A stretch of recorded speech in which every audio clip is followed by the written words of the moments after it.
So the severe duty cutter made life a breeze. You almost set it and forget it. It's going to go through just about anything. We kind of maxed it out on some stumps. There was a few that were rotten and a few that really weren't rotten, and you can see the real limitations. It's rated to handle up to 10-inch thick material, and I think that does definitely depend on the type of material you're cutting through. But overall, very pleased with the results. This pine tree had fallen over in a spring storm that we had. We lost a lot of trees this year. I don't know about your guys' neck of the woods, but in Michigan, we've been having a lot more severe weather over the last 2 or 3 years. We had a tornado that went through last year and caused some severe damage in the city of Portage that just missed us by a few miles, fortunately.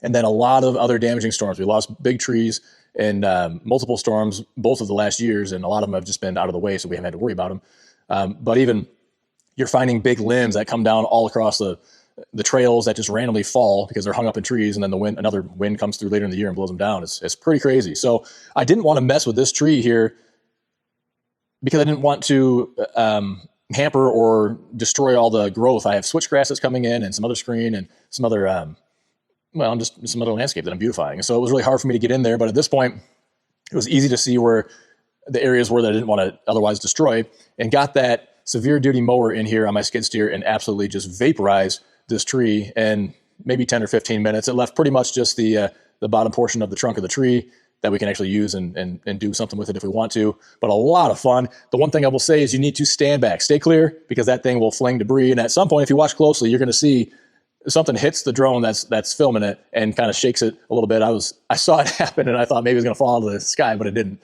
But yeah, you definitely have to stay clear. Don't do this near a house because you're just asking for trouble if that's the case. So not only do you have the swinging blades that are going around and around and around and whacking and chopping things up, but you also have teeth that are mounted on the center hub. And I use those multiple times just for general debris as I was going forwards and backwards. But there was also occasions when I would just rest that plate just right on a stump and let it grind it right down. And if you can get yourself in a position to do that, that's really effective as well. You just kind of let the weight and just slowly apply pressure as it goes down and down and down. And then the other interesting thing, just kind of highlighting the power of this whole entire setup, is just how long it takes for those blades to stop spinning after you turn it off. And I think it might take 3 or 4 minutes for those blades to fully stop turning. It is a long, long, long time. So you just want to be really aware of that. You can always probably shove your blade down into the ground and get it to stop, but that's not very good for it. But yeah, it's just an incredible tool to use, and it's a lot of fun. They size them with different motors, okay, to fit different sizes of machines. There's different widths available too.